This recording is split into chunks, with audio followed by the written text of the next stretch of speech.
와, 이건 예술이야. 아트지, 아트. 우리는 흔히 아름답고 근사한 걸 보거나 들었을 때 이런 얘기를 하지요. 아름다움은 일부 사람들만 누릴 수 있는 특별한 것도 아닙니다. 가치의 가치, 오늘은 누구에게나 행복을 주고 누구나 느끼고 즐길 수 있는 예술에 대한 이야기 함께 해보려고 합니다.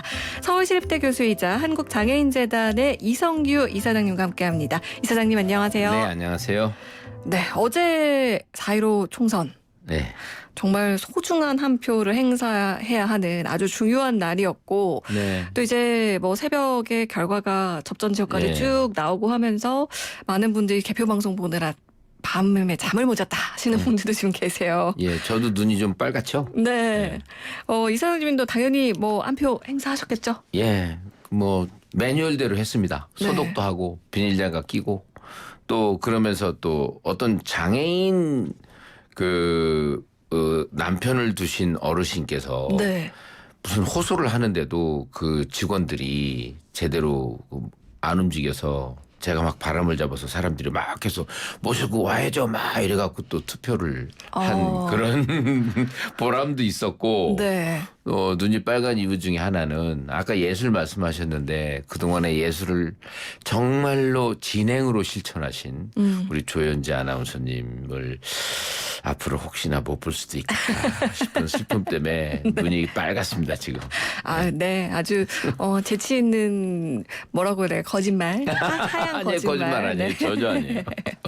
아니 선거가 민주주의의 꽃이다 뭐 이런 얘기는 우리가 많이 하는데 특히나 이 장애인 비례대표의 경우 이제 직접 당사자들의 목소리를 대변할 수 있다. 이런 점에서 의미가 더 큽니다. 이번 21대 이 선거에서도 장애인 비례대표들이 있었어요. 예. 그리고 이제 아직 뭐 정확하게 다 발표가 되지는 않았지만 국회에 입성할 것으로 보이는 그 후보들도 꽤 있거든요.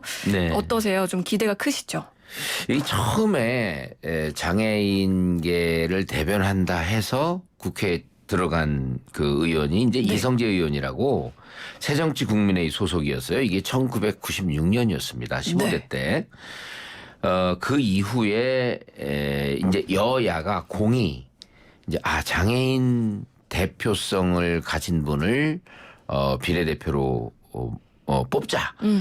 그리고 이제 했던 것이 2004년에 17대부터인데요. 네. 열린우리당의 장향숙 의원이라고 있었고, 뭐 여러분들 기억하실지 모르지만 한나라당 때는 정화원 의원이라고 이제 시각장애인 의원이 있었습니다. 네. 그렇게 되면서 좀 제도화되는 듯 하다가 그 뒤에는 이 장애인이라 해서 어떤 모든 장애인이 한 정당을 지지하는 것도 아니고 또 고향에 따라서 성별에 따라서 다 이해관계가 엇갈리기 때문에 네. 장애인 대표성이라는 거는 어디까지 인정해야 될까 이런 것 때문에 정치권에서 고민을 했던 것 같아요. 네. 그래서 잠시 쉬었어요. 아하. 그러다가 이번에 이제 미래한국당에는 두 분을 모시게 되는 것 같아요. 이종성 예비의원 네. 또 우드비라 그러죠 이거를. 네. 김예지 예비의원 이런 두 분이 이제 입성할 것 같고 네. 또 더불어시민당에서는 최혜영 우드비 의원 네. 이분이 이제 입성하실 것 같고 또 장애인 당사자는 아닌데 정의당의 동생이 뇌병변인 장애인 가족인 장혜영 씨가 들어갈 예정이에요. 네. 그래서 장애인 예비의원 이렇게 해서 보면은 이번에 좀 많아졌어요. 그러게요. 오히려. 지금 예. 말씀해주신 그 15대 17대 네. 때 비해서는 정말 많은 이 비례대표들이 나올 것 같은데 네. 이제 어쨌든 정말 이제 대표성을 띠고 국회에 입성을 하시는 거기 때문에 네. 앞으로 현장의 목소리를 좀 잘 반영해 주셨으면 좋겠다. 예. 이런 바람을 가져봅니다. 그렇습니다. 그러면요. 오늘 또 이제 어쨌든 총선 바로 다음 날이고 우리가 네. 관심을 가져야 할 분야이기 때문에 이분들 이야기를 좀 해봤는데 앞서서 저희가 예술 얘기를 했어요. 예, 오늘 같이 주제 예술일까요? 그렇죠. 이제 이번에 들어가시는 국회에 들어가시는 분 중에도 이제 예술을 하는 분도 계세요. 그런데 제가 2월이었던 것 같은데 과거 인기가요를 조명하는 프로그램들이 좀 있잖아요. 네. 거기에서 더 크로스의 메인 보컬 김혁건 씨를 보면서 장애인 예술 활동이 좀 활성화됐으면 좋겠다. 그런 정책이 좀 잘 마련되면 좋겠다라는 생각이 있었습니다. 네, 더 크로스 하면 기억하시는 분들도 꽤 계실 거예요. 이 김혁건 씨가 교통사고로 사지마비를 겪으면서 가수 활동을 그만두게 됐고, 근데 알고 보니 이제 거기서 포기하지 않고 소리를 낼 수 있도록 아주 부단한 연습을 했습니다. 특수장치를 또 네. 이제 활용을 해서 연습을 하다 보니까 그 무대에서만큼은 진짜 한창 활동할 때랑 크게 다르지 않는 그런 고음 무대를 선보였거든요. 그렇습니다. 지금 이 특수 장치를 통해서 뭔가 그 도움을 받으면서 아티스트의 모습을 다시 그 계속적으로 이어가는 거 이런 것들도 아름답고 또 감동적이었습니다. 그런데 이 종족 예술 행위 자체 이런 예술 행위 자체보다는 장애라는 특성에 포커스를 맞추는 경우가 조금씩 있는 것 같아요. 그래서 예를 들면 이제 장애를 막 극복하고 이겨내고 이 자리에 다시 섰다라든가 네. 뭐 이런 모델로 좀 그 예술인들을 보는 것 같아서 뭔가 좀 씁쓸할 때가 있는데 네. 장애라는 거는 여전히 남아는 있지만 그게 당연히 그 장애를 소거하기 위해서 사회가 같이 가서 예술성을 되살리는 거는 상당히 당연한 거거든요. 네. 근데 이제 그런 부분까지 우리가 와 있지는 않은 것 같다. 그래서 이런 부분들을 좀 얘기했으면 좋겠습니다. 네. 뭐 이 장애를 극복하고 이런 무대를 펼쳤다. 네. 장애를 이겨내고 이런 표현 자체가 사실은 장애를 좀 왜곡하는 표현들이 아닐까라는 말씀을 해주셨는데 저 역시도 이제 진행을 하면서 그런 표현들을 써왔던 것 같아요. 그래서 조금 한 번 더 생각해 보게 되는데 사실 이 장애인과 예술이라는 것에 대해서 지금 말씀하신 얘기를 듣다 보니까 좀 적절한 정의를 알아두는 게 첫걸음이겠다 이런 생각이 드는데 장애인 예술 보통 우리가 알고 있는 예술과 좀 다른 걸까요? 뭐 예술은 예술이죠. 네. 뭐 장애인이 하든 누가 하든 예술은 인간이 하는 그 무엇입니다. 그런데 이제 장애인이 주체가 되는 것이라면 이제 조금씩 구분을 하면서 이제 얘기하는 분들이 계신데 네. 장애인 예술이라는 표현을 이제 장애인이 주체가 된다. 그러면 그런 표현을 사용할 수 있는데요. 신체적이거나 정신적 장애를 갖고 있는 사람이 예술 작품을 창작하거나 표현하는 행위라는 뜻들을 갖고 있어요. 네. 또 이제 장애 예술이라는 표현도 있는데 이건 장애인에 의해서 장애 경험이 반영되는 예술이다. 그렇게 볼 수 있고요. 네. 요즘은 이제 이런 것들을 다 아우르면서 포용적 예술이라는 표현이 있는데 장애인은 물론 노인 등 예술 활동에 소외되어 온 다양한 소수 집단들의 그런 예술 활동 이런 것들을 다 포괄하는 그 인클루시브한 아트다. 그래서 이제 그런 얘기들을 하기도 하는데요. 사실은 이거는 어떻게 보면 예술하는 사람들끼리의 그 서클상 서로들 말들을 이제 다르게 만드는 측면도 있죠. 네. 뭐 이제 이름이 사실 중요한 건 아닙니다만 그렇습니다. 또 이렇게 나눠볼 수 있다는 거 우리 한번 짚어봤는데 그렇다면요. 이 장애인 예술, 뭐 장애 예술, 뭐 포용적 예술, 뭐 예술의 주체를 가리키는 표현들도 다양하게 있을 것 같아요. 네. 그래서 이제 장애 예술 말씀하셨잖아요. 네. 장애 예술은 이제 자신의 장애를 다루고 장애에 대한 다양한 관점을 적용하는 경우를 이제 장애 예술이라 그러고요. 또 장애를 가지고 있지만 장애라는 주제 플러스 다른 여러 가지 그 자기의 창작 그 초점에 의해서 창작 활동을 하는 그런 예술들을 뭔가 장애인 예술이라고 장애인 예술가라고 이제 부르는데요. 그러니까 이제 주류 예술계와 장애인 예술계를 넘나드는 그런 부분들을 이제 장애인 예술가라고 이제 부르는데 이 내부에서 심각하게 이 언어에 대해서 신경을 쓰는 분들도 계시지만 즐기는 분들 입장에서는 그냥 넓게 즐기시면 될 것 같아요. 왜냐하면 장애인이 만들어낸 예술품을 보고도 기성 예술가들이요. 완전히 감동하는 경우가 많거든요. 네. 그거를 갖다가 앞에 꼭 장애인이냐 장애예술가냐 이런 걸 붙여서 이해할 필요가 과연 있겠느냐.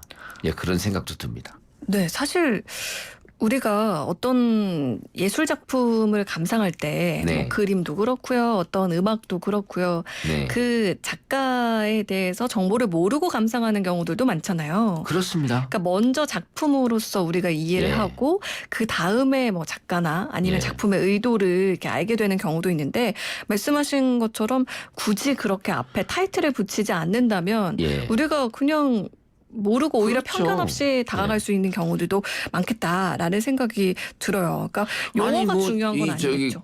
고갱도 네. 옛날에 그림을 그릴 때 사실 그렇게 맨정신으로 그린 것보다는 어떤 거에 의존해서 뭐 무슨 럽생트라는 그런 거 어떤 알코올릭 그런 네.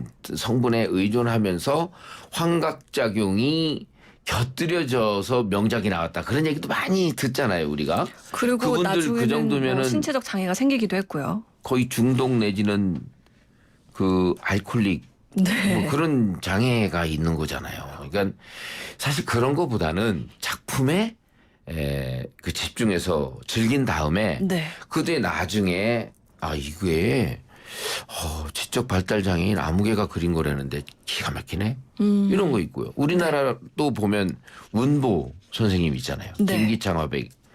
그분은 뭐 형제가 다 이렇게 화가지만 그 김기창 화백님은 언어 장애인이잖아요.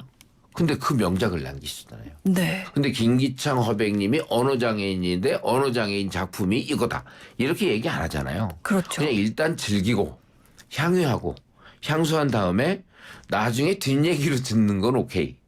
저는 오히려 그게 더 중요하지 않나 생각이 듭니다. 네. 그러면요. 네. 지금 우리나라의 경우 이 장애예술 현황이 어떤지 좀 구체적인 수치로 좀 살펴볼까요?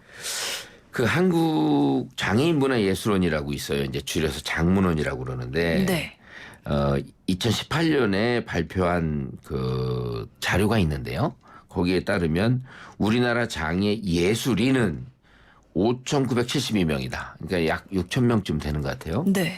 근데 장애인 예술 활동가는 25,722명이다. 이래가지고 이제 장애인 예술 쪽으로 이제 활동하는 사람들이 있는데 네. 장애 예술인은 이제 그 정도로 보고 있고요. 근데 활동 분야를 보면은 음악이 제일 많아요. 38%고 네. 그다음에 문학 미술 순으로 되는데 이 세 가지 영역이 전체 70%고요. 또 활동 기간이 보면 좀 짧긴 해요. 우리가 왜 그런지 모르지만 네. 장애예술인이 7년 반 정도 활동하는 걸로 나타났고 또 비장애예술인은 10년이 넘는 걸로 나타났거든요. 네. 그런 거 보면은 이 장애 부분이 활동 기간을 뭐 늦게 시작한 이유도 있어요. 뭐 중도의 장애를 당한 이후에 늦게 이제 이런 예술계에 입문해서 이제 오랫동안 활동할 수 없는 불행한 경우도 있고 네. 아니면 일찍 했는데 건강이 나빠져서 일찍 졸업할 수도 있고 네. 그런 여러 가지가 있는데요. 이 장애 예술인이 꼽은 그 어려움은 지금까지 보면은 역시 연습을 하는 공간 이런 게 부족하다. 왜냐하면 집이 있어도 집도 고쳐야 되고요. 또 무슨 이제 이렇게 배리어 프리로 고쳐야 되고 이런 것도 있고 그 다음에 그 연습을 하고 이런 공간도 좀 부족하다. 네. 그래서 이제 장애인 이 창작 활동을 위해서 공간을 마련을 해야 되는데 제가 한때 서울시 복지재단 대표를 했어요. 네. 그때 이제 장애인 중에서 이제 미술하는 분들 공간이 이렇게 부족해서 그때부터 이게 10년 전이 얘기입니다. 그래서 이제 잠실체육관 밑에 어느 그 1층은 이제 배리어 프리가 용이하니까 네. 그쪽에다 공간을 마련을 해드린 적이 있었는데 그때 정말로 그분들 열심히 나와서 이 창작 활동을 하시더라고요. 근데 그게 지금 많은 발전을 이룬 것 같지는 않습니다. 시간은 많이 흘렀지만 네, 예. 그만큼 뭐 법과 제도가 좀 뒷받침돼야 할 것 같은데요. 네. 이제 정부에서도 노력을 하고는 있는 건 거죠? 이제 노력은 하고 있는데요. 지금 이제 프랑스 같은 경우는 장애인 등록제도 있고 장애인 예술가 등록제, 전체 예술가 등록제가 있어서 등록을 한 예술가들한테는 이러한 것들을 지원하죠. 네. 그리고 또 이제 이 장애인 예술가 쿼터제 같은 것도 우리나라 예술가들이 이제 요구를 하고 있는데 그런 쪽까지는 법적으로 아직까지 완비를 못 하고 있는 것 같고요. 네.